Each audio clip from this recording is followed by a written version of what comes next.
hello, audience. I know we've been away for a couple of weeks, but we are very fortunate to have a wonderful guest joining us today. Mike, why don't you go hello and say hello to everybody, introduce and tell everybody a little about yourself. Go for it, Mike. Hey guys, how's it going? Mike Schaefer here from the rural Philippines. I'm German Filipino, born in Germany, grew up here for the most part, moved to England when I was 18. Yeah, 18. Actually spent more time in England, living in England than I did in Germany. So in some ways, I'm probably more English than I am German, which is strange. But so about 2/3 of my life were spent in Asia. I spent some time in Cebu, which is in the Philippines as well.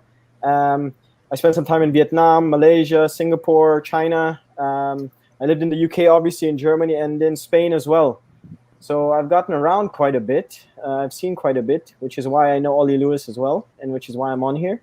And I don't know if that's a good thing, Mike. We'll find out as we go. Right? Yeah. So Mike, what is it you do, mate? How do you know Ollie, or do we not want to talk about that? Maybe we should just talk about what you do. No, that's fine. So I was one of the co-founders of one of the football clubs here in the Philippines. It's called Manila Tala FC, and we initially had 3 co-founders, and I felt like we were lacking someone in the business development, sales, marketing side. And I had met Ollie just a couple of weeks prior, and he was really, really tough on me. I had to court this guy for ages. I mean, Ollie probably doesn't remember this, but I remember a stint where we were walking down Makati Avenue for about half an hour, and I was just trying to convince him of the ethos of the club, and he was just playing hard to get for so long, and it was really frustrating. But ultimately he gave in to my charm, right? I guess maybe I'm repaying the favor now by being on here, for maybe, right? Yeah. So Mike, thanks very much. I know that Ollie dropped a bombshell on you relatively with short notice, so thank you very much for joining. Audience out there, we've got our usual members. We've got Jet on and we've got Ollie on. You guys, you had a good week, Jet and Ollie? All good? Yeah, it's good. Yeah, it's good. Excellent. Ollie, I saw your Facebook post, mate. You were out playing golf, I saw, with the wonderful Mike Myers running a little bit late. How was that, mate? Oh, mate, it was apart from the last 5 holes, it was probably our best round of golf. Literally shots with. I mean, Mikey from 20 yards in the bunker chips it in into the hole. I almost got a hole in one, and I did that. You did? Yeah. And then I did the video that I put on. I literally couldn't see the pin mix. I'm going uphill, right? So I'm walking up doing the video, and all of a sudden it's in the hole. It was just crazy. And I think I've got a more confidence with my driver now that I'm hitting it a lot longer. So it's all good. Nice. So I think, guys, we've got kind of a controversial topic to discuss, and Ollie, you live in controversy, mate, 24/7. So there was an announcement yesterday that I think it's 6 football teams there's the top 6 from England, although they're called the Big 6. There's some debate about that, Jet, right? Anyway, we'll come to that later. Because Mike Jet's an Arsenal fan. Don't hold it against him. All right. So you've got the Big 6 from the Premier League, and then I think you've got 3 from Spain and 3 from Italy that are proposing that they break away and form a currently called Super League, which wouldn't replace the Premier League or any league within their own countries per se, but they're talking about doing it on a midweek basis. Now, obviously, this has caused uproar. I don't know if any of you guys saw Gary Neville last night on Sky Sports, but honestly, I don't think I've ever agreed with Gary Neville so much with more or less every single word that he said yesterday. And for him to say what he said about Manchester United, given how much he loves the club, for me, really struck a chord. Don't laugh at me, I actually got quite emotional watching him because you could see the passion, right? And you can see how much it meant. Now, Mike, I can see you nodding your head. Jack, I can see you nodding your head. The one person who isn't nodding his head is the same guy that said football managers only 5% of football managers have any type of impact on the team.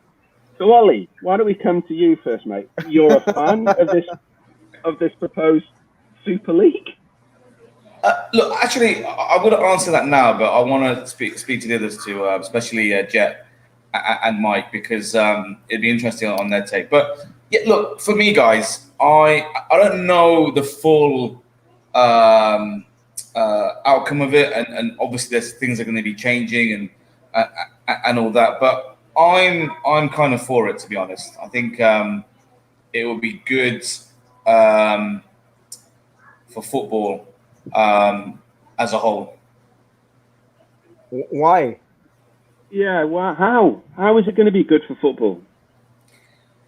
It's just like, you created a league that's more competitive. I think you're going to get a lot bigger audiences, and like I said, I don't know the ins and outs, but if there's a way for other clubs to enter the league, to get a relegation thing going on as well, which I know they said that it's not going to happen at the beginning, but things change. Like, I'll tell you a story actually. I was at Skinny Mike's about 4 years ago, right? And drinking, and it's like midnight.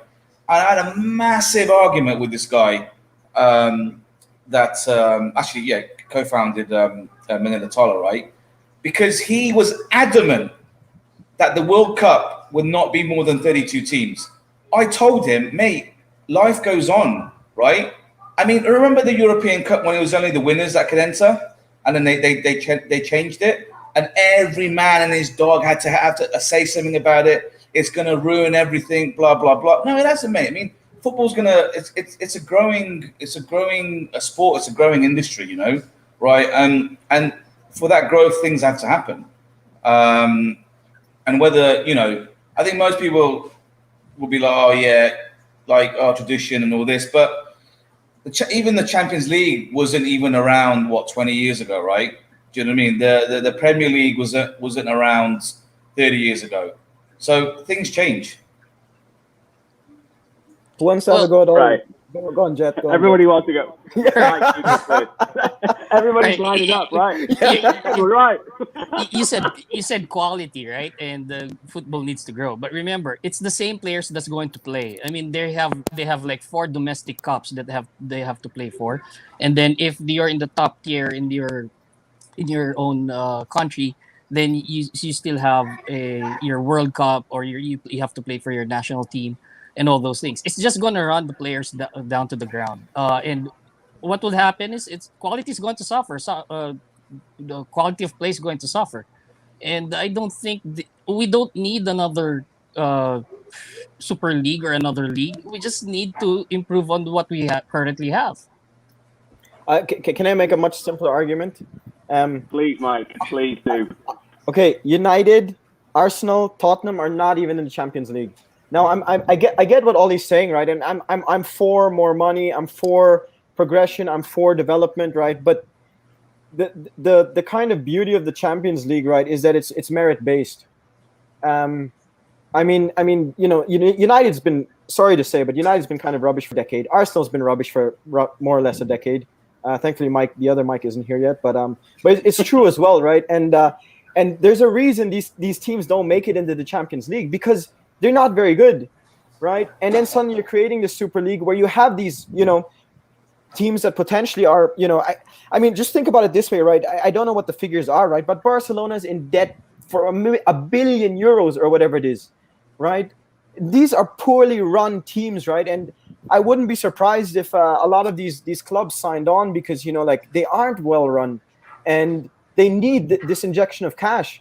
But what I say is, like Ollie, I actually don't disagree with Ollie. Having said that, I think these poorly run clubs should just get relegated. If they're poorly run, then drop down, get relegated. If Barcelona is poorly run, then drop down, go into Segunda B, right? Let Getafe or whoever it is win. And that is the whole point of the pyramid system, right?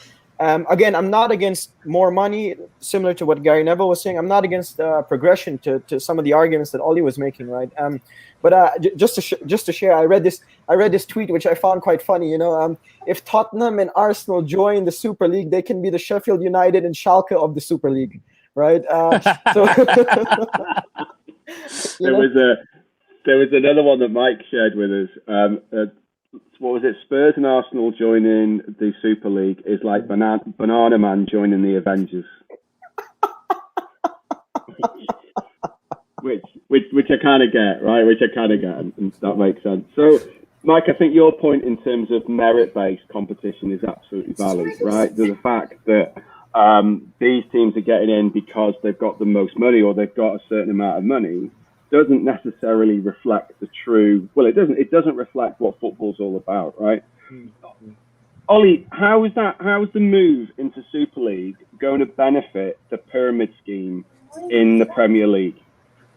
How is it going to help, like the Rochdales, for example, my hometown? How is it going to help the Rochdales of the world? And given the fact as well, mate, it's the pandemic. Why I don't understand why they're talking about it now, given what's happening globally. Come on, mate. Well, I think that's why they've done it, right? Because of the pandemic. Because before, there was money left, right, and centre. But look, think about this, right? Where are we, guys? We're in Asia, right? We're not actually in the UK or in Europe, being a season ticket holder, So.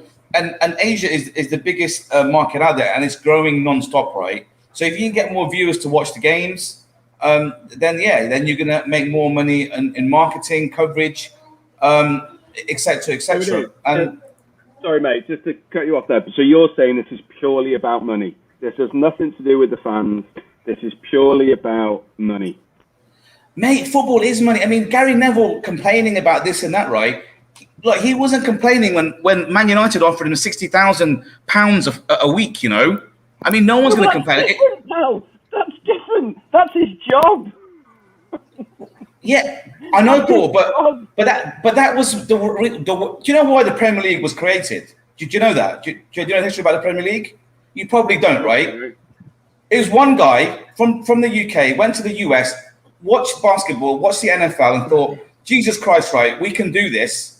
And we can make so much money from it, right? And that's why the Premier League is the #1 league in the world, mate. It's not because they've got the best players, but it's because it's marketed, properly marketed. Because it's a business.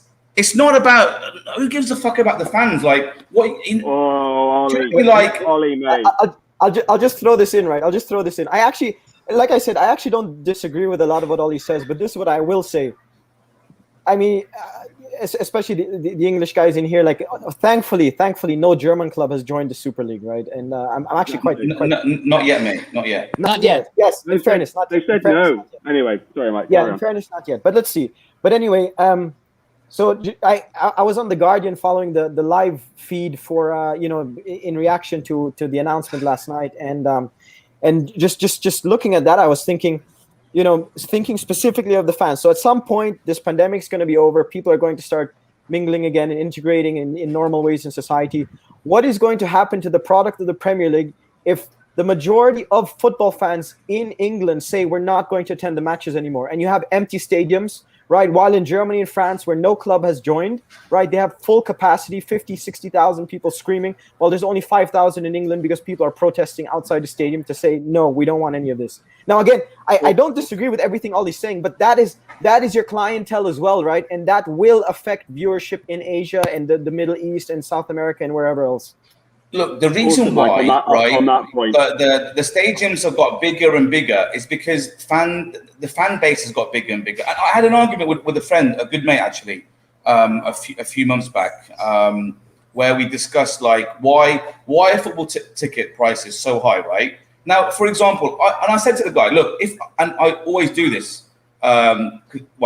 Sorry to say, but Arsenal is easier to get tickets at than Chelsea. Look, if I'm in London, right, I don't support any of those teams, I will go and watch it. I don't care if it costs £100, right, or $100. I just want to go and watch Premiership football, or actually for Arsenal's kind of, I always watch them in the Carabao Cup, right? right? Because the tickets are available, but they're still $60, mate. But there's more people like me out there. Do you know what I mean? Like, it's just I want to go and watch the football match. I'm prepared to pay $60. And the guy I was talking to, right? He's not a Chelsea fan. He's I don't know what he is, but he was staying in Chelsea, £100 for a ticket. Guess what? It's a Champions League night. He went to go and watch it. And there's many more people like that. No, I think your point is valid, mate. But then you've got to think about the everyday fans, the season ticket holders that go and support their teams 24/7, right? No, we've all heard the analogy of can Klopp manage on a wet Tuesday night, a wet Wednesday night in Stoke, right? Those are your everyday fans that go every day to the games, right?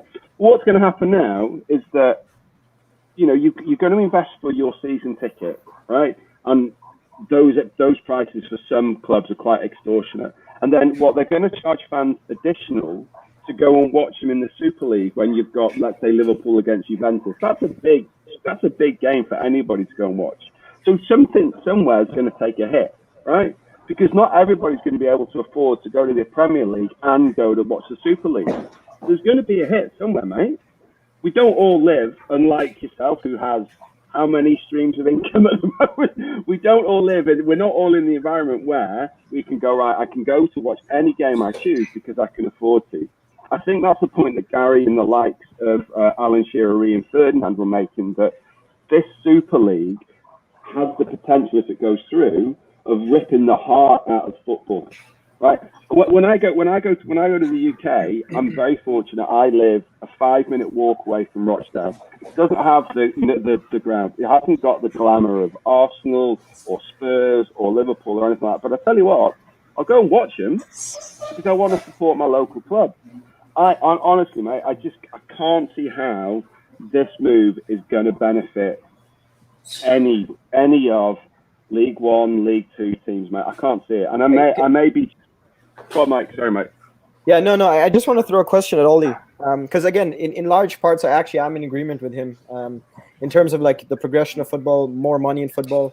The question I have for him though is like, do you really think a Super League where Arsenal finishes 10th or whatever it is, and Tottenham finishes 7th, is more interesting than the current Champions League format? No, but I think in the long term they will have to kind of get to that level, right? And it's like anything. It's like, Italian football was massive in the 90s. Then it was the Premier League. Then it was the Spanish league. Things are always improving, and you're always catching up with the winners. I mean, look, mate, there's not one club that wins. Well, actually, saying that's a massive argument. There's only one league that I can think of where there's only one club that wins every league every year. It's Bayern Munich, right? But if you look at the Spanish league, well, if you look at the Premier League, mate, it's very hard to predict who's going to win sometimes, right? I mean, everyone's going, yeah, Liverpool. These guys are amazing, but what have they done this season? Nothing. Like in the last, how many winners have there been in the last 20 years in the Premier League? But so right? you're basically making the argument for an open system versus a closed system, as in Super League. No, but like I said, guys, at the beginning, I don't know the ins and outs, but I think they're going to have to do a relegation format because, do you know what I mean? There's like, you can have clubs like PSG that were nothing. All of a sudden, they've got all the money in the world, right? You can't just deny them not to enter the league, and they will just get bigger and bigger. Like it's just it's a progression thing, Well, the whole point that the Super League is being introduced is because back in this did not happen overnight. This was already in the talks, like in 2007 or 2008, and because the cash flow from the Champions League for the big clubs, especially with the transfer market, the prices of players in the transfer market has just gone really, really ridiculous.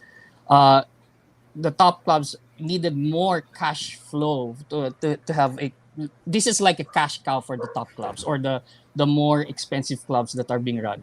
So that's just how it is. This is just really created for the money. Now, Of course, now you serving such a clubs that are just elite or what we call top tier, the prices of the tickets will be different. The TV prices or the pay-per-view, if it's going to be pay-per-view, it's going to be different too. So at the end, it's really the fans who's going to suffer. Ollie?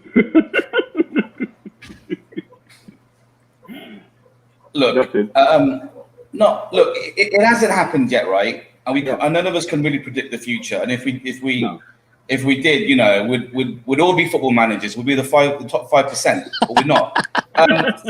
So we're talking about something that hasn't happened yet. We haven't seen the results, and it's like anything in life.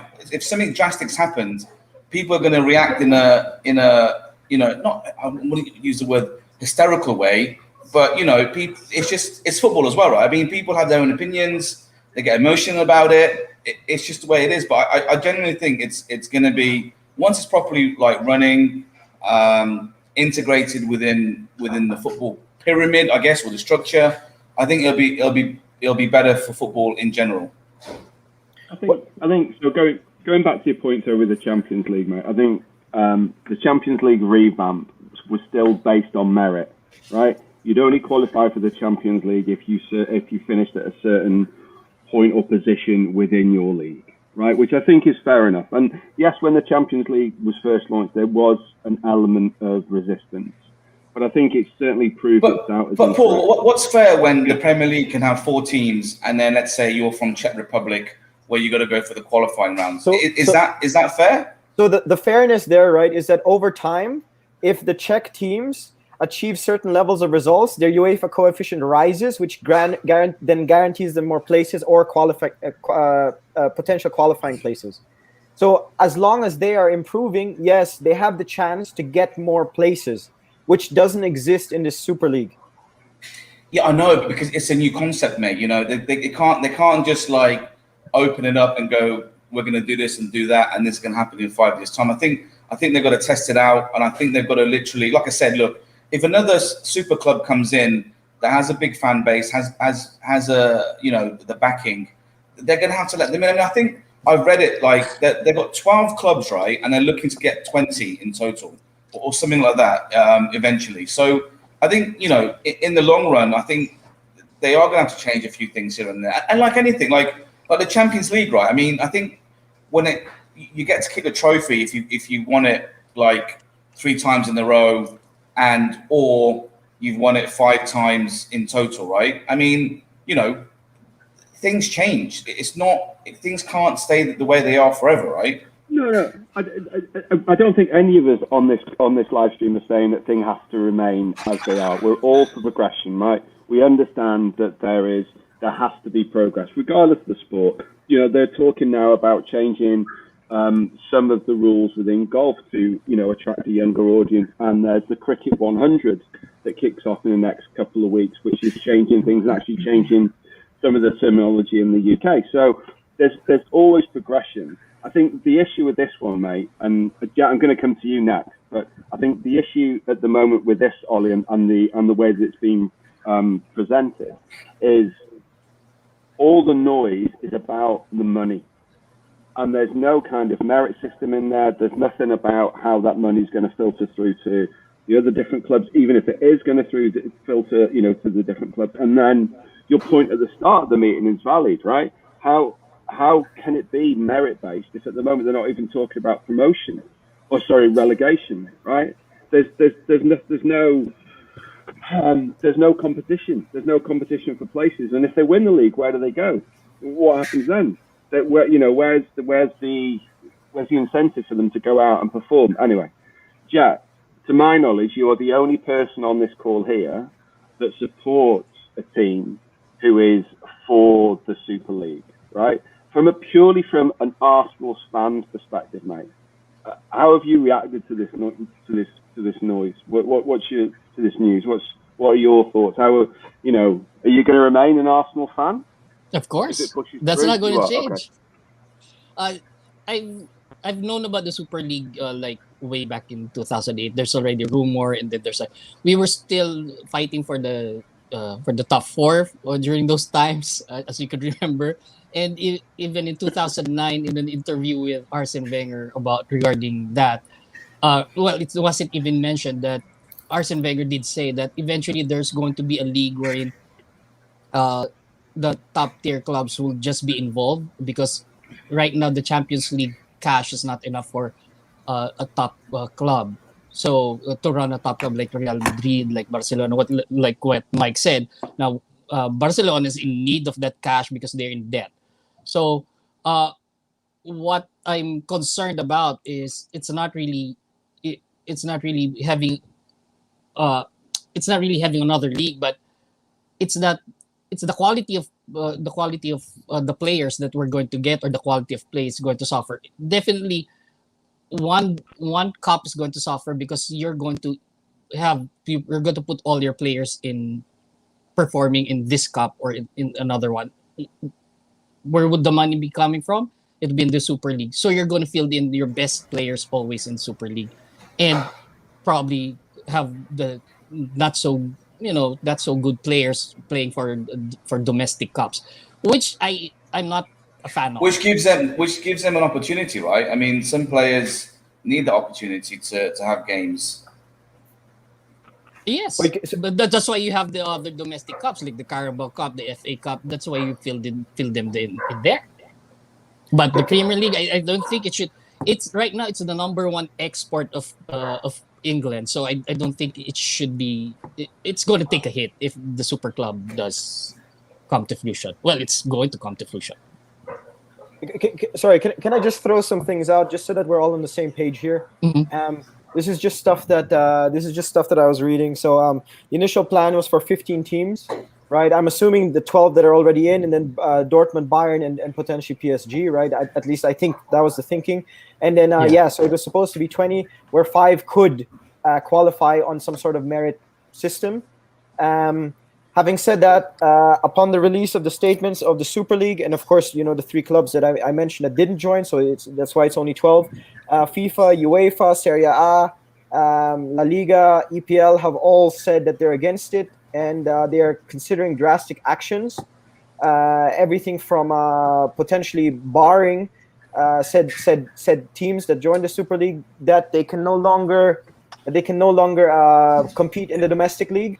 FIFA and UEFA have said that the players of said Super League teams could not compete in their competitions as well, which includes the European Championship and of course the World Cup.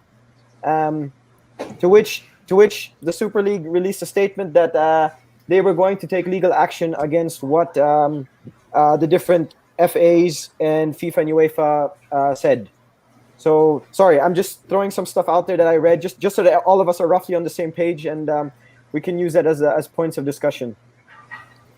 Yeah, I think, Mike, you make a valid point there, right? We simply don't know. We're just hearing the noise at the moment, and I think the reason that we're all reacting as we are, Ollie included, is that this is a complete change, right? And we just don't know what it's going to look like. Ollie looks like he should be modelling for H&M with that t-shirt on, right?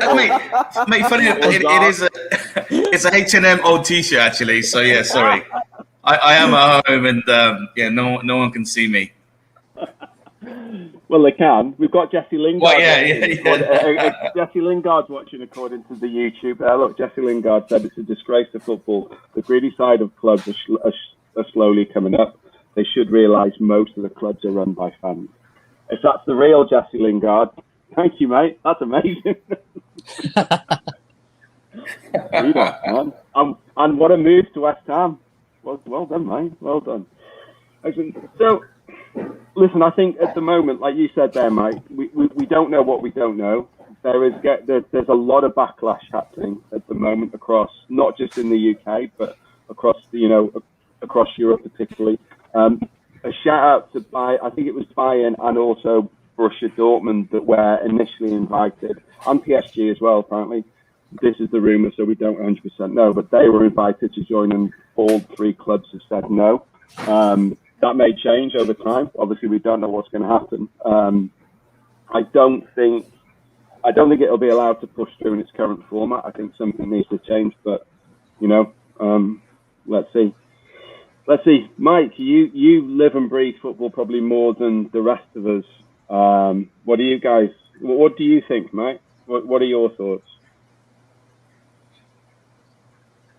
Sorry, me. Sorry, did you? Yeah, Mike. Sorry. Yeah. So, like I said, I largely, on the general points of Ollie, I agree, right? And I think most of us are in some sort of general agreement that, progress is part of it. Money is part of it as well. Actually, the only real issue that I have with the Super League is, again, merit-based. Why should Tottenham and Arsenal be a part of this? I'll give you probably a better example, right? Sorry, Jet. I know I keep picking on Arsenal, and I apologize for that. But, easy on Arsenal. but Jet, I'll give an easier example or an easier target than Arsenal, right? This is a club that is arguably the second most dominant club in European Cup history, and they've been rubbish for more than 10 years, and that's AC Milan.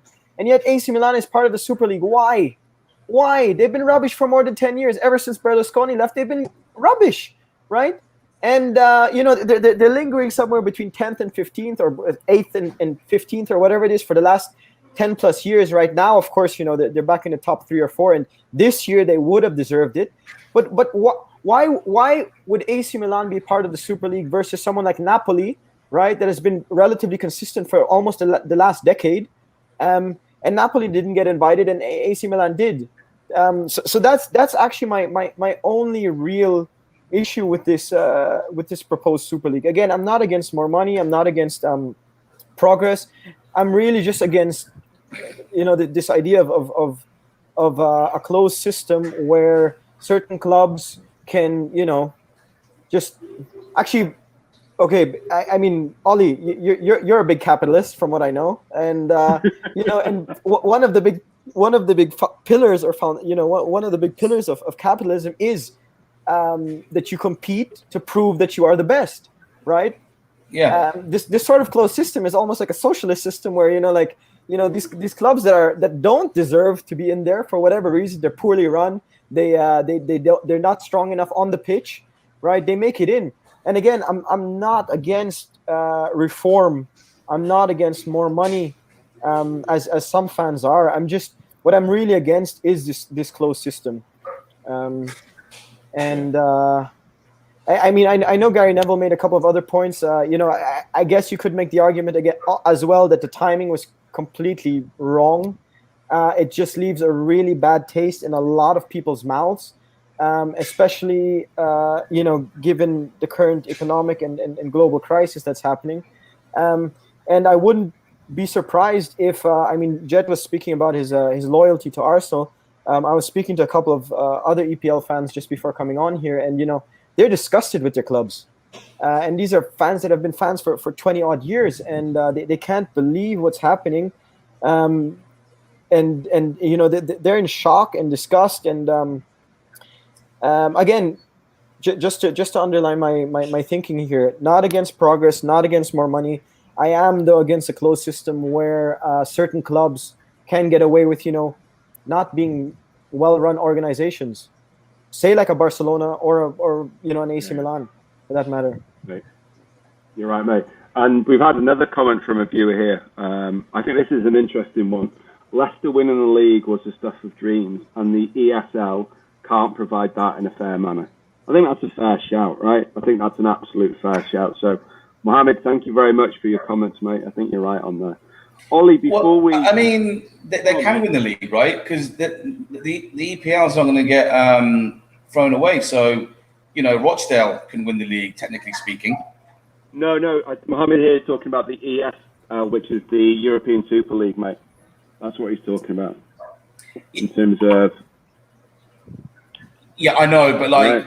And this is what Mike's been saying, right? Until we get further probably down the line, then if there's a relegation promotion system, then I think the conversation would be a total different outcome to it, right? But at the moment, we only know what's been said and told in the media, so it's very hard to kind of judge what's going to happen in the next 5 or 10 years. Yeah, I honestly don't think we're looking down that far down the line with this, mate. Given what this could be up and running by the start of next season, right? So we simply don't know. I think there's got to be a lot of changes to it. Who knows? Honestly, who knows? And we could spend the rest of the day talking about it, right? And we should do that over a beer before we get taken off the air. So let's pivot, right? Let's talk about the news that came out just before we came alive. And for a lad from Llandudno in North Wales, I never thought in a million years that would be a line I would ever say just before we came live, right? Anyway, so there was the news has broke that Jose Mourinho has either left, and I don't think it's clear at the moment whether he's left by mutual consent or whether he was pushed. He's left his head coaching role over at Spurs. Now, I know there's a lot of debate about Mourinho as his tactics, whether they're still kind of up with modern day football. But there's an undercurrent to this, and the undercurrent seems to be, and again, we don't know, it's only kind of cross social media, is that Mourinho was against the Super League. He was against Tottenham, putting their name to it. Spoke to the powers that be last night, and as a result, is no longer in his role today. Now, we don't know. That hasn't been confirmed or anything. What we do know at this moment in time is that he's left his post. Jet, I think I'll come to you last on this, mate, because you're an Arsenal fan and you'll have a vested interest, right? So, Mike, let's come to you, mate. What are your thoughts on Mourinho leaving? So a couple of things. I mean, I've it's really funny. I used to be such a big Mourinho fan until I saw an interview of his about a decade ago where he kind of outlined his philosophy on football. And about a decade ago, he still won the treble with Inter. And when I came across his philosophy of football, it was something that I could not agree with. I mean, just to mention a very particular point, I can't remember. Don't quote me on this verbatim, but paraphrase. He was saying that, if you have the ball, you are afraid. So give the ball to the other team so that you don't have the fear. It was something along those lines, and it was something that I could not, that did not resonate with me at all. Regarding his tactics, I don't actually know. Unfortunately, I don't follow Mourinho as much as I used to. I don't know how outdated his tactics might be. What I will say for certain, though, is he does not resonate with this new generation of players. So, I think he's still from that John Terry, Lothar Matthäus, sort of Frank Lampard sort of generation where, he thinks like, kicking at them up the rear end gets a reaction from them. But these new modern players, right, like an Eden Hazard or whoever, they don't react to those sorts of things. They react to guidance, coaching, clear tactical instructions, right? And I think that's kind of been his biggest downfall, or at least in my eyes, over the last decade, that he does not seem to properly connect with his players, at least the way he used to. This sort of, you read it a lot in a lot of the papers, this sort of siege mentality that he tends to create at clubs, right?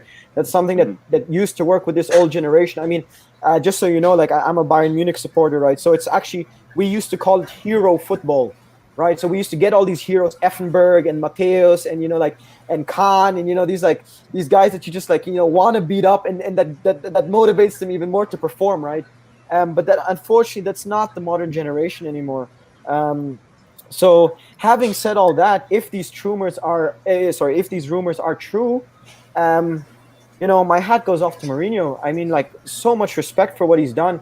How do I say this? It's the sort of thing you would imagine from the general media. You would imagine coming from someone like Klopp or Pep. Yeah. The more sort of idealists in football versus someone like Mourinho who seems more an abrasive, brash, sort of character. But like I said, if these rumors are true, chapeau. Well done, Mourinho. I think you make a really salient point there, Mike, in terms of how he interacts with his players. So if you ever listen to Frank Lampard and John Terry ever talk about Mourinho, it's only ever positive. How much they loved him, how much they got respect for him, how much he helped them through their careers. So I think in terms of how players have evolved, certain players may not be the same as they were 5, 6, 7, 8, 10 years ago. And even though he's still a great guy, I love him. I've always been a huge Mourinho person fan, not necessarily his tactics, but certainly from a person fan, from a managerial standpoint. I think he's great. And if this is true, that he stood up for what he believes in, and as a result, he's been asked to leave his post, then kudos to him. Kudos. Ollie, never one to shy away from controversy. I guess my first question is, does Jose make it into your top 5 managers? No, definitely, mate. Top 5%. Top 5%. Yeah, top 5, definitely. Yeah. He's in that, okay. Yeah, 100%. Okay. So what are your thoughts about the news that's come out of, what is it now? It's not even White Hart Lane anymore, is it? I forget what's the stadium called. Is it London Stadium? No, that's West Ham. That's a good question. I think it is White Hart Lane, isn't it? I mean, it's literally next to. I think so. Anyway, Who cares? Spurs. But look, I'm not sure, mate, because I only heard about it like 1 hour ago, right? Literally, as I was walking back home from work, and yeah, again, we don't know the full story, so it's a tricky one. But I do agree with Mike. I mean, look, where he's been successful is where he's had players that you could probably shout, scream, punch, and they'll react to it, right? I mean, the players he's probably got at the moment and in the previous teams that he's managed. Yeah, look, it's 2021. I mean, we've moved on, right? And so I guess in a way, yeah, he probably does need to change the way he manages, or he's got to get the players to react from the way he manages as well, which is pretty tough. I mean, there's not many hardcore footballers that are also world class, right?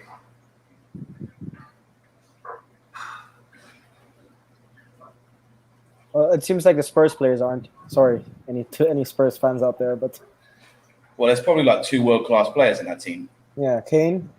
Who's the other one? And Son. Oh yeah, fair enough.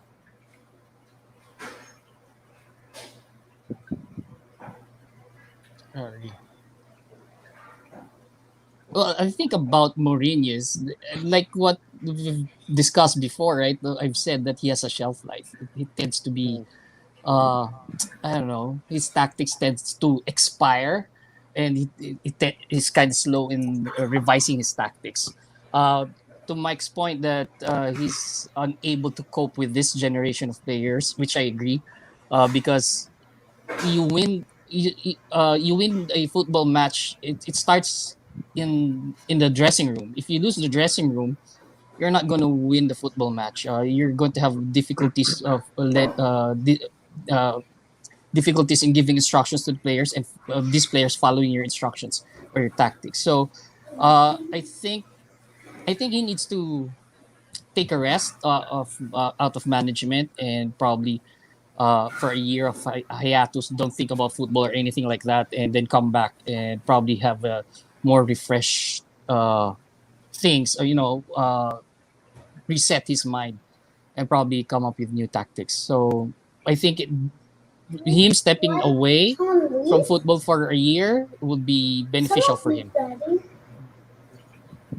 That's just my. Well, what would you say if there was rumors that Arsenal were going to hire him? No.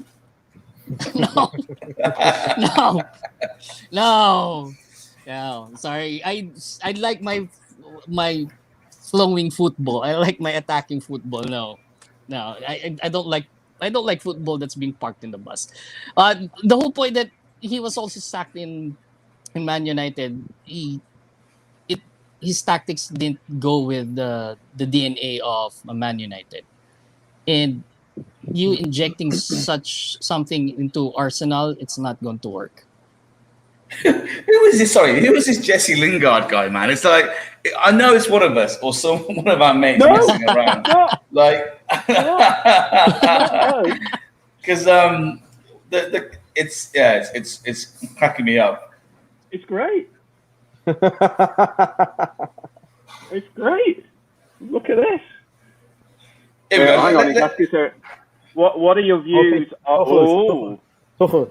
So can the German go first on this? Yeah, please, Yeah, go on. please. Yeah, go Jesse, for it. thanks so much for your question. I'll let the German go first. So I was just speaking to a Chelsea fan about this because he was quite skeptical about Tuchel when Tuchel was appointed, and I told him that at his previous two posts, so being Dortmund and PSG, he always had issues with the other side of management.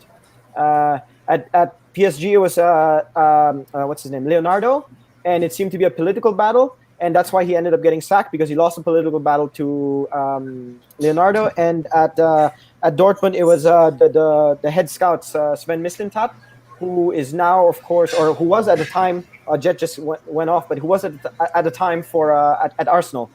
And but Tuchel, so I saw he attended a conference about 5 or 6 years ago when he was still coach of Dortmund, and Dortmund had just lost 5-1 to Bayern. And he attended this conference a few days later. It was a global sports conference that he attended. And Tuchel is by far the most intellectual manager I've come across. If you listen to this guy speak, he's incredibly bright. Unfortunately, of course, English is not his first language. So maybe in the English media he doesn't come across the way he does in, say, the German media. Regarding his going specifically to Jesse Lingard's tactics, question about tactics there. So in Germany, Tuchel was always regarded as a cross between Klopp and Pep. So that kind of middle ground, right, between the heavy metal football of Klopp, right, the high pressing, intense running. I'm going to eat you up through my gegenpressing, versus the sort of jazz-like, ballet opera that Pep's teams kind of put on. And Tuchel was always kind of seen as an in-between, kind of being able to mold the two. Having said that, unfortunately, I don't get to watch as much football as I used to, but from everything that I've read and kind of seen of Chelsea, he seems to have evolved again. He seems to be more of a tactical chameleon these days. Okay, he's asking a specific question. I mean, the idea of Ziyech Havertz to play in a false line so he can get the loose balls and make quick counterattacks. He's just amazing. So yeah, so this is the other thing. Tuchel is very, very adaptable. He can play different systems. I mean, just think of the Champions League final last year, right? I was just describing Tuchel as a cross between Pep and Klopp. And yet, how did PSG play against Bayern last year, right? They sat very deep. They looked to counter, right? And he set up the team perfectly. I saw most of Bayern's games last year because of the pandemic, so I had all this time sitting at home, right, like watching the games. And PSG was the toughest match we had last year by far, right? In 2020, I think Bayern only lost 3 matches or 4 matches in the entire calendar year out of 45, and PSG was by far the toughest, and that was a Tuchel team. So specifically, the idea of Ziyech Havertz to play in a false nine position. So Tuchel for me is kind of similar to Nagelsmann in the sense that they're a lot more flexible in their approach to playing, and Nagelsmann was someone also that. So I bring this up because the Chelsea fan I was speaking to a while ago was saying that they need a proper number 9. And the argument that I was making was that if Nagelsmann can make it work at Leipzig and they can get to the semifinals of the Champions League with Werner up front, right, then I think Tuchel can do something similar. Having said that, if Chelsea could get someone like Harry Kane, I think that'd be amazing for them. I thought to be fair, I watched the Chelsea-Man City semi-final on Saturday, and I thought his tactics were absolutely bang on against Man City. And now I know, there's an argument there for Man City may have made too many changes. They changed about 8 players, right? 7 or 8 players for the game. But they just, what you normally see is Man City will control the possession, right? There was 5 minutes against the Leicester game 2 or 3 weeks ago that Man City had 100% possession. Wow. 0, against Leicester. When you watch Chelsea, the way that Chelsea played Man City on Saturday, that was reversed. It was like a 70-30 or a 60-40 in favour of Chelsea. So in terms of his tactics, I thought they were bang on, and they fully deserved to win the semi-final. It was. Can I just throw out a quick stat there? So in the last 3 months, Guardiola, Ancelotti, Klopp, Simeone. I'm missing someone. But those 4 managers, right, have all lost to Tuchel. Yes. In the last 3 Yeah. months, they have all lost to Yeah. Tuchel. Which He kind of knows what tells he's you a doing. lot. Yeah, which kind of Yeah. tells you a lot. Yeah. Absolutely. So it's unfortunately it's not the real Jesse Lingard, but Jesse, thank you very much for tuning in. Jesse's 13 and he's going to have to go to online school. So Jesse, have a great day, mate. Thank you so much for tuning in and your questions, mate. Superb for a 13-year-old. Those questions you're asking, Good absolutely question. on the money. Yeah, bang on. I reckon it's Mikey. That's why he's not on. You reckon Mikey's being Jesse? Yeah. So we've got some other comments here from Jacob. Jacob's posted about the European Super League and that it may actually be a catalyst for a more equal football structure. I think, Jacob, as we were saying earlier, we don't really know enough of it yet. At the moment, it has caused outrage to everybody apart from Ollie. So we'll see. I think at the moment we just don't know enough about it. So we'll see how it goes. Ollie, your thoughts, mate? Sorry, my son was there. What's the question? So we were talking about Chelsea's manager. I can't pronounce his name. Tuchel, is that right? Tuchel. There you go. Yeah. So what are your thoughts? What are your thoughts about his tactics? Look, I'm quite surprised actually, because I didn't think he'd be this successful. And as Mike said, look, he's beaten the top managers out there. So yeah, look, hats off to him. I mean, I've not actually seen any of his games, I don't think. So I don't have an opinion on the guy, and I can't even say if he's top 5 or not. So I'll have to go and watch some more of his football. So yeah, we'll see. Perfect. Yeah, listen, mate. It seems to have been a very London-based argument today. You know, we spoke about Spurs, we spoke about Arsenal. Now we're going to speak about the Chelsea manager. What are your thoughts, mate? Well, just like Oli, I don't have enough information about this manager that we're speaking of, but from Mike, hearing from Mike, then definitely it's. I think he's going to fall into the top 5 of Oli once Oli watches the matches where he manages the team. Yeah, so I'm looking forward to watching him then. Perfect. I do have a question actually for Ollie. Ollie, you used to run your own football team, right? And you used to do that for many, many years. We were talking about how the fact that Jose's not been able to adapt to the mentality of players right now.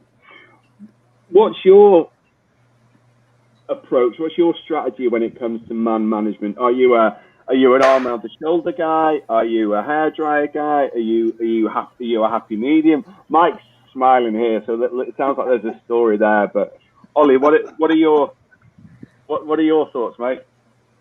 Mate, I'm Mourinho Ferguson. I was screaming, shouting. Look, I mean, look. So let me say something. It's actually a tough job because the club that I created with Mike. We weren't doing too well to begin with, right? Because it was a bunch of friends playing, but I always want to win, right? So I literally had to drop like good mates from the team to bring in players that were like a lot better, and that caused friction. But also, as a manager, I'd be screaming and shouting and and demanding that we get the win. And to be honest, it was risky, guys, because look, I dropped a lot of friends, good friends, and brought players in that that were a lot better, and it could have backfired. But the thing is, right, guys. I was undefeated for 1 season and a half, won 7 trophies in 1 season. So it kind of worked, but it is tough. And I guess if it was a more of a competitive league, yeah, I'd be probably like Mourinho, mate. I'd probably get smashed. I'd be going from job to job. we have to be careful, guys, because Jesse has decided that it's fine to bunk his classes, and he's going to stay with us and ask questions. I don't want to get him into trouble. No, Jesse, I want your opinion on David Moyes. Is he a top 5% manager, or is he run of the mill? So, Jesse, if you can, please post us your thoughts. So Jesse's posted this question. I don't know how true it is. I've taken his word for it, right? So apparently, Klopp has given a statement that he will walk away if he fails to win today's match. If that happens, how will you react? Now, nobody, Jesse, just to be clear, nobody on here. Oh, Mike wants to go. Go, Mike. Okay, and the reason I want to go, just so that Jesse knows, the reason I want to go is because obviously I'm half German, and Klopp is German as well. And I think, okay, firstly, let me just talk about, I need to get this off my chest, right?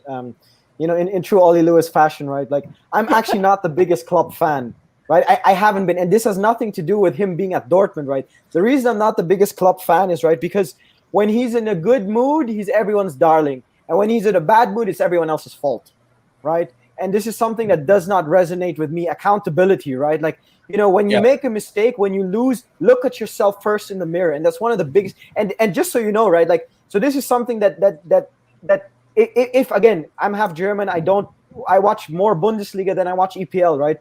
So of course I saw him at Dortmund, and that's why actually a lot of neutrals dislike him in Germany, because of this particular trait of his. Having said that, to add on to that, right? Keep in mind, I'm going to be really harsh now, right? But keep in mind, Please. For as lovely and as great a football team as Liverpool FC has been for the last few years, right? In 5.5 years, Klopp has only won 4 trophies, if I'm not mistaken, at Liverpool. 4 trophies in 5.5 years. Sorry to say, but for a top manager, that is nothing, right? Now again, Bayern plays in the bloody Bundesliga and the rest of it, right? But we won 6 trophies last year, right? Flick, in less than a year, won more trophies. Again, yeah, he played Bundesliga, etc., right? But he still won more trophies. I mean, and you don't even have to say. I know, okay, the EPL, the level of competition is higher, but how many times has he even gotten to the FA Cup final? And who has he gone out to? He goes out to like the likes of Burnley and Watford and the rest of it, right? In the second round, not even in semi-finals. So I think as great and as charismatic as he is, he actually hasn't won much. He's nearing 6 years. Sorry, he's nearing 6 years at Liverpool, and he's won 4 trophies, 4 in 6 years, right? Which is frankly nothing. I mean, that's. What did Pep win in 4 years in Barcelona? 19 trophies? 19? Right? Or was it 15 or so? But in 6 years he's won 4 trophies.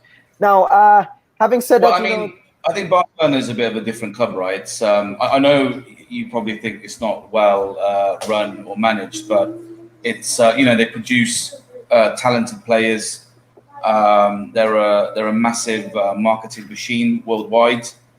And yeah, they've got a massive, large fan base. But I think from look, I'm not really a Klopp fan, but what he's achieved, I guess, in a way, has been pretty good, considering like Liverpool have been nothing for the past 20 years or whatever, more than that, right? So yeah, I guess in a way he's done. Yeah, he's done well. But yeah, like I said, I'm not a Klopp fan. I think he's a one-trick pony, and I reckon he'd be gone in the next season or 2.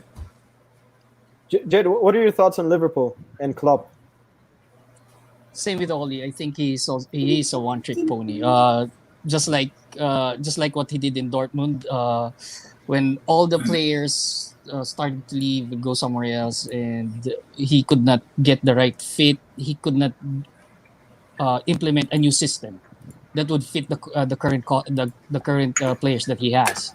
So he's a one-trick pony. He has to have a certain type of players that plays his system.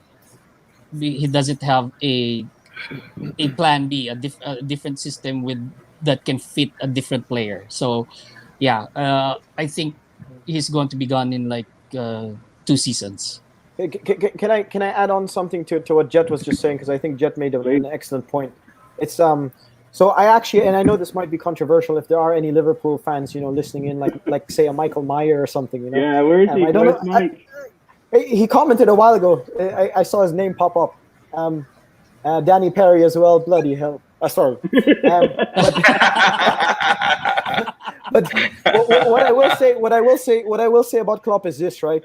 And again, this might be controversial to some Liverpool fans, but I've never rated the quality of the individual players of Liverpool as highly as the rest of the world, and as much as the rest of the media.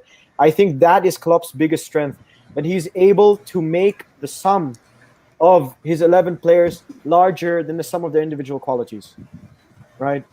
So that is, just think about it this way.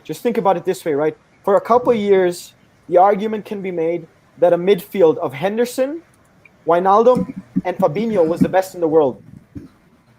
Sorry to say, but if you compare that to say Kroos, Casemiro, and Modric, or Busquets, Xavi, and Iniesta, or et cetera, right? It's quite a feat actually, and so that I think is his biggest strength. I mean, even if you look at his Dortmund team, the one that made it to the Champions League final, they had someone like Kevin Grosskreutz, who you guys don't remember, and Marcel Schmelzer playing in the fullback position.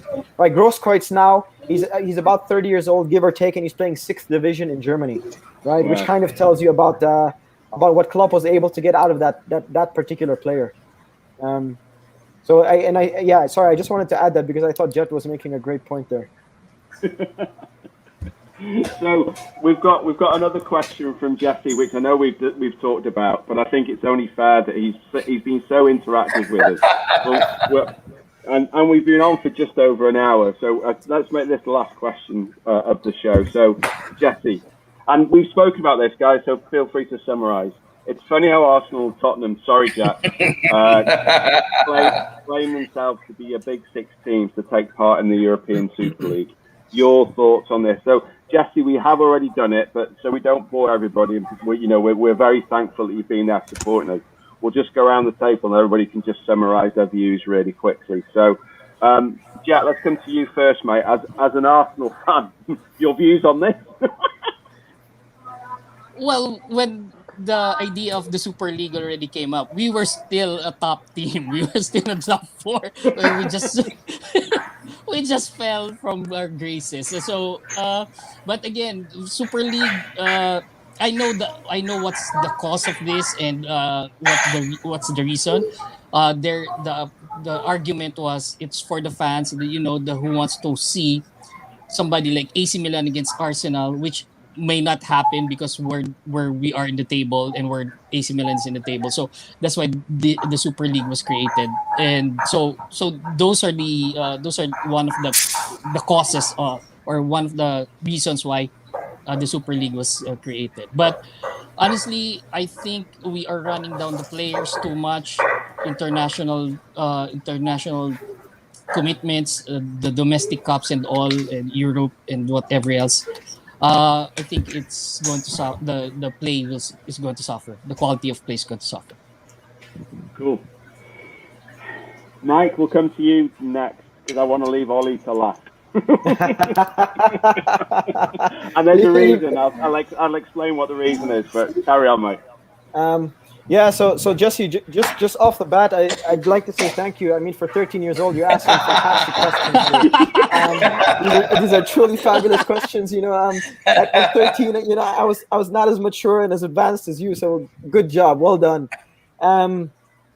What are my thoughts on this? Yeah, I mean, it was the very first thing that I said. I think my big issue with the Super League, again, I'm not against progress. I'm not against money. My big issue is that it's not merit-based. And like I said, I'm actually, if I had to, for many years, if I had to choose a team in England, I was actually supporting Arsenal, and I love their football. But at the same time, if they deserve to be in the Champions League or Super League or the best competition in the world, then they should be in it. But at present, sorry, Jet, again, we're picking on Arsenal here, but at present they don't deserve it, right? They don't deserve it. Neither does Tottenham, unfortunately. So again, my main argument is just merit based, not against progress, not against money. And Danny Penny's just dropped a comment there. Arsenal and Spurs should go and join the Super League with teams their level. Burnley, Newcastle. How's Villa? Danny, Villa in the top half of the table, mate. Get yourself checked out, man. Hey. So, look, the reason I want to come to Ollie next, mate, is Ollie, we've actually had a comment from a viewer who is in full support of your controversial views. Check this out. And this is genuine. This is genuine. What an intelligent person. So, Charbox, I hope I pronounced that correctly. It's awesome and a great idea. UEFA and FIFA and the National League systems are boring. 3 billion people love football. England and European countries can't continue owning it. Exactly. Last comment, mate. They should play the matches globally in Miami, Los Angeles, Shanghai, Delhi, Tokyo, etc. Your thoughts, mate? And they will, mate. It's a global game, right? Like I said, look, I used to work at Arsenal, and I lived literally the next road over from the Emirates, right? So when I go back, like I said, I'm happy to pay. I think it was 60 pounds, right? Arsenal versus Notts Forest in the Carabao Cup, right? But mate, I'm telling you, the queues are massive. It took me 2 hours. I mean, I was thinking, you know what, this ain't worth it. But since I was there, I had my hot dog. You know, it's quite nice. It's my old stomping ground. I wasn't the only one that was going to watch it, right? I paid £60 to watch a Carling Cup game because it was Arsenal and the Emirates, right? So, look, I'm not the only one out there. And like the guy said, there's 3 billion, probably more, you know. It's a global game and people will watch it.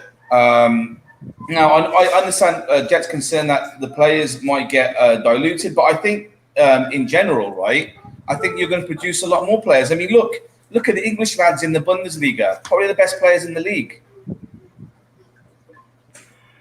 Or maybe not. But... Who are the English lads? You're talking about Bellington, right? Sandro? You do realize that the current Champions League winner comes from the Bundesliga, right? And there are no English players there. Well, it was the English players. Well, no, I mean, look at the who do you have? Sane. Sane was from the EPL. Ollie throws out a statement and goes, "There you go. Let's just watch it burn." He loves it. No, but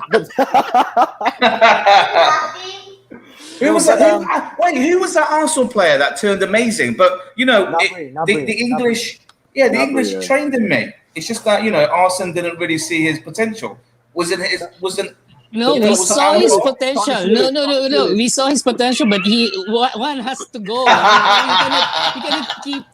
You cannot keep two kinds of players of the same position. We had 10 midfielders that time, and one has to go. And we're going to get a lot of money from Gnabry. But Ollie, Danny's having a pop at here, mate. Although he could be genuine, Danny's saying Ollie's going to say Coventry should be in the Super League. Well, no, not at the beginning, but there might be a chance in the near future, right? So it gives opportunities out there. I mean, better than his shitty Millwall club. Hey, we've got 13-year-olds watching. Oh yeah, sorry. No, but I mean, look, there's always a chance, but not at the beginning. No, they won't be invited. Okay. So listen, Jesse Lingard is just one last question. And Mike, let's come to you, mate, because you seem to know Tuchel better than anybody else on this call. One final question. Oh, sorry, what this live stream? Why did the same Chelsea players who are not able to perform for Lampard are performing better now? Jesse, 13 years old. Fabulous question. Great job. I was not that advanced when I was 13. No joke. But I was eating mud. So let me take a step back in answering that question. I guess the one drawback, I'll call it a drawback, right, of the EPL. The EPL is the most competitive league in the world. It is the strongest league in the world. It has the most money. It's the most exciting, the most entertaining, etc., etc., etc. But for many, many, many years, the EPL was actually lagging behind in terms of tactics compared to especially La Liga and the Bundesliga. I mean, keep in mind, a lot of the top managers, or Klopp, Guardiola, Tuchel, Hasenhüttl, these were all managers that just a few years ago were all coaching in Germany, right? So we were used to seeing this level of football, right? It's also it was born out not necessarily out of this big revelation that the Germans had that, oh, we have to focus on tactics, but it was actually a competitive advantage that we were trying to find because we did not have the money to compete with the EPL, right? So it was born out of a lack of resources, right?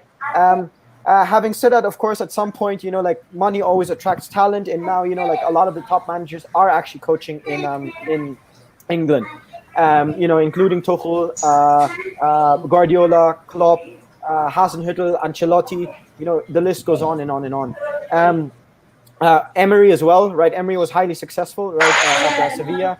But what I will say is this. So I think, in some ways, Lampard was maybe a hangover from the old sort of way of thinking of English football or EPL.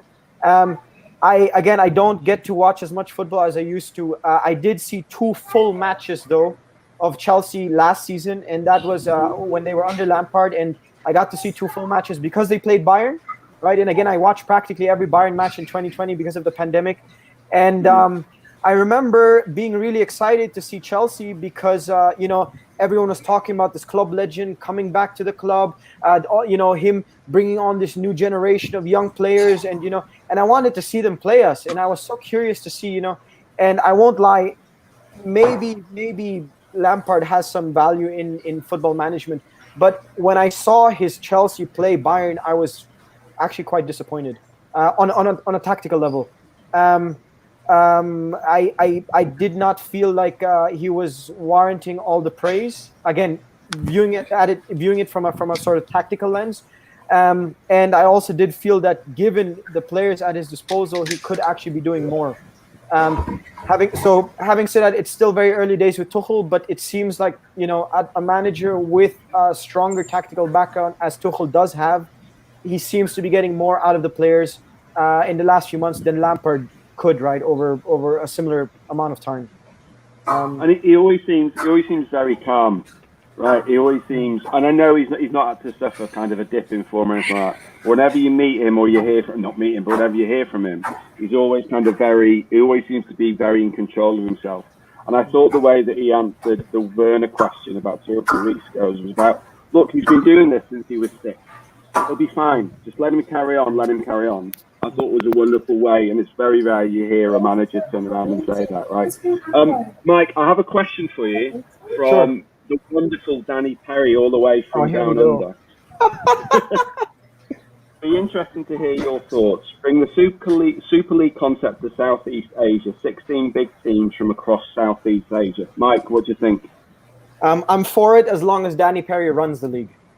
There we go, Danny. Over to you, mate. Over to you.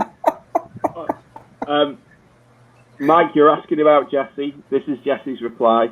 I spend most of my time watching football tactic analysis videos, so I'm eager to know more and more about the players and their performance. Age is just a number. Have some of that. Oh, nice one, Jesse. Well done. Who knows? You might be the next Villas-Boas, right? So, do you guys know the story of Andre Villas-Boas? Yeah. So Bobby, I don't know the exact details, right? Because he knocked on his door, right? No. So when I think it was Bobby Robson, yeah, it was either Jose or Bobby Robson. They were coaching in Porto, and Villas-Boas was 15 or 16 or something, and he would watch the matches and he would write down notes of improvement and leave them in the mailbox of, I think it was Bobby Robson, right? And after a while, he kept reading. Yeah, it's something along these lines. I don't know the exact story anymore. I read it maybe a decade ago, but it's something along these lines, and that's how he discovered his managerial talent. So Jesse, if you are the next Andre Villas-Boas, well done, good job. 13 years old. Absolutely. But Danny's come back. Sorry, Mike. Carry on. No, so Jesse, if you want to find sort of tactical breakdowns online, apart from tactical videos, check out the website. Oh man, how do I convey this? It's called it's a German word, Spiel, Spiel, Verlagerung. If you can pop it, if you can send me a private chat with it, I'll pop Sure. it on here. So, yeah, then I'll share it with Jesse. But Ollie, there's two more for you, mate. Danny Perry replied and said yes, and Lewis Gangs will fund it. And I thought this was an interesting concept from Charbox again. He's come back with this, Ollie, and I'd be interested to know what your thoughts are, mate.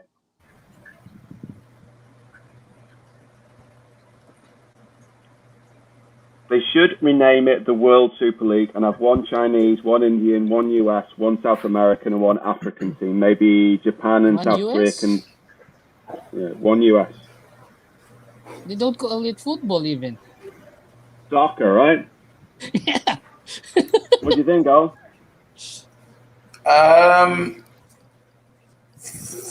Wait, does this include the current 12 in the Super League or what?